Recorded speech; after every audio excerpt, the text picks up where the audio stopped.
आदरणीय अध्यक्ष जी, सम्मानित मंच, किसान बिरादरी के सरदारों, नौजवान साथियों, मेरी माताएं, बहनें, बच्चों, पुलिस प्रशासन के लोग, पत्रकार बंधु, मुद्दा इस गांव में, क्योंकि कई लोग गए इस क्षेत्र से और सबसे पहले इस क्षेत्र से जो ट्रैक्टर गए होंगे उन किसानों का फोन आया।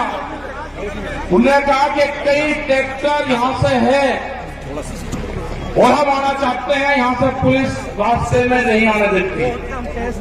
मतलब ये पहली बार लगा कि इस क्षेत्र से ट्रैक्टर भी आंदोलन में हिस्सा ले लेते हैं। ये पूरे देश का मसला है। इसको पहले बांटा गया पंजाब हरियाणा में, फिर इसको बांटा गया उत्तर प्रदेश राजस्थान के कुछ सीमाओं में, फिर इसे कहा कि ये तो सरकार का आंदोलन है, फिर कहा कि एक बिरादरी का आंदोलन है। 8-10 टुकड़ों में इस आंदोलन को बांटने की कोशिश करेंगे। ये नहीं कहा कि यह आंदोलन किस मुद्दे पे है। सरकार से 12 बार बातचीत हुई, 12 दौर की वार्ता। हमने कहा कि जो 3 काले कानून हैं इनको वापसी ले लो। किसानों से आपने नहीं पूछा। गोदाम, बड़े बड़े गोदाम पहले बन गए और कानून बाद में बने हैं देश में, इसलिए व्यापारियों के कहने से उनके हितों का साधने के लिए कानून बने हैं। हमने कहा कि एमएसपी में कानून नहीं है। आज भी राजस्थान के बहुत लोग, जब हम भरतपुर से आ रहे थे, ट्रैक्टर टोलियों में अपने परिवार के साथ माफी के क्षेत्र के लोग जा रहे थे, जाते हुए हमने उनको रोका। उन्होंने कहा कि बाजरा है हमारे पास में, गेहूं है, हम इसको मंडी में बेचने जा रहे हैं। उनसे पूछा कि बाजरे का एमएसपी का रेट क्या है जो भारत सरकार ने तय करा। उन्होंने कहा कि हमको नहीं पता क्या रेट है। मतलब आज भी देश में ये हालात है कि किसान को सरकारी रेट का नहीं पता। मंडियों में उसकी बोली लगती है। जो किसान अपने घर से अनाज लेकर चला गया, व्यापारी उसकी बोली लगाएगा, उसको उसकी कीमत का नहीं पता कि क्या मिलेगा। बाजरे का 2100 रुपए का भाव है। हमने कहा कि आपको कहना का जो सरकारी रेट है उसके कम पे मैं खरीद नहीं करूंगा, आप वहीं पे बैठ जाना। वो 1100 से 1200 रुपए में बाजरे को बेच पाएगा किसान, 1400 और 1500 रुपए में गेहूं को बेच पाएगा। जब उसकी फसल 1 महीने बाद में उसकी फसल आ जाएगी, उसके घर में अनाज रखा है, उसको बेचने गया है। लड़ाई यही है। लड़ाई किसी जाति की नहीं है। लड़ाई है कि एमएसपी पे कानून बने। मिनिमम सपोर्ट प्राइस जो है 1975 रुपए से कम पे गेहूं का भाव नामित हो। वो चाहे सरकार खरीदे या कोई व्यापारी खरीदे, उसके कम पे खरीदना हो। 2100 रुपए के आसपास का बाजरे का रेट है। बाजरा उसके कम पे खरीदना हो। मक्का 1700-1800 रुपए का रेट है, उसके कम पे खरीदना हो। धान में 1800 रुपए से कम पे खरीदना हो। यह है कानून। इसके लिए लड़ाई वहां पर चल रही है। 100 दिन के आसपास लोग आ रहे हैं। सरकार तैयार नहीं है। सरकार ने कहा कि किसान की जब फसल की कटाई होगी, किसान अपने खेत में आ जाएगा, आंदोलन अपने आप खत्म हो जाएगा। उसके एक ही जबान से किसान अपनी फसल उड़ानी शुरू कर दी। उसने कहा कि आंदोलन करेंगे हम, अगर फसल हमारे बीच में आएगी उस फसल को उजाड़ देंगे। आपने हरियाणा, पंजाब, उत्तर प्रदेश, राजस्थान की जगह में बहुत किसान ने उजाड़ी फसल। हमने कहा कि फसल को बर्बाद न करो, ये आंदोलन भी चलेगा, ये फसल भी किसान काटेगा। ये आंदोलन कितना लंबा चलेगा ये तो नहीं कह सकते, लेकिन जो 40 लोग हैं, जो कमेटी के लोग हैं 40, उनके पीछे पंचायतें हैं, उनके पीछे सरपंचों का हाथ है, उसके पीछे पूरे हिंदुस्तान के किसान ने आस्था जताई है कि दिल्ली में चलने वाला धरना मेरे फसलों के रेट तय करेगा। ये लड़ाई बड़े पूंजीपति से है, सरकार उनकी सपोर्ट में है।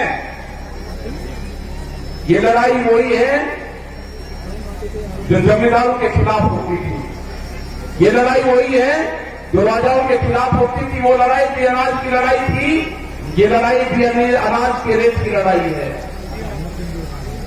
मैं नौजवान साथियों को अपने, जिसने इस पूरे देश के आंदोलन की कमान नौजवानों ने संभाली है अपनी बार, ये बहुत कम देखने को मिलता है कि नौजवान किसी के क्षेत्र में आंदोलन की कमान अपने हाथ में संभाली हो तो वो आंदोलन कभी फेल नहीं हो सकता।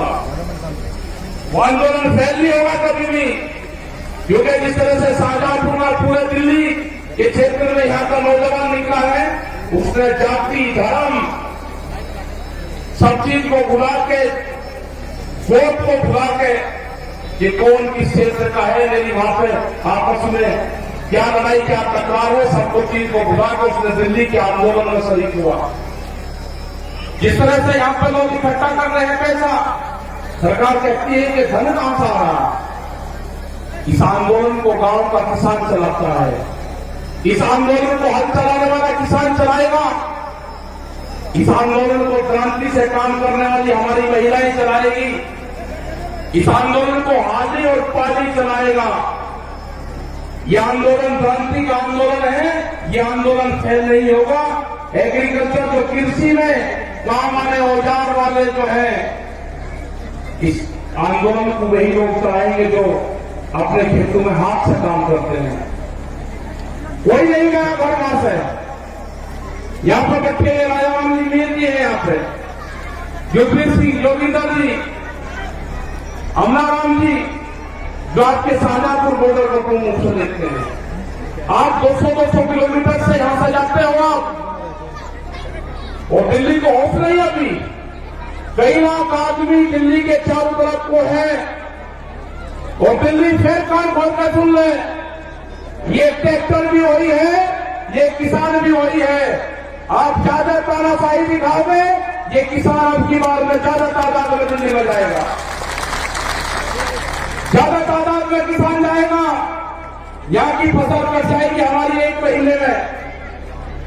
ये कह रहे कि किसान ट्रैक्टर से नहीं आएगा दिल्ली, ये किसान दिल्ली ट्रैक्टर से ही आएगा। जब इसको दिल्ली कोच करेंगे, ये किसान अपना ताम झाम लेकर आएगा।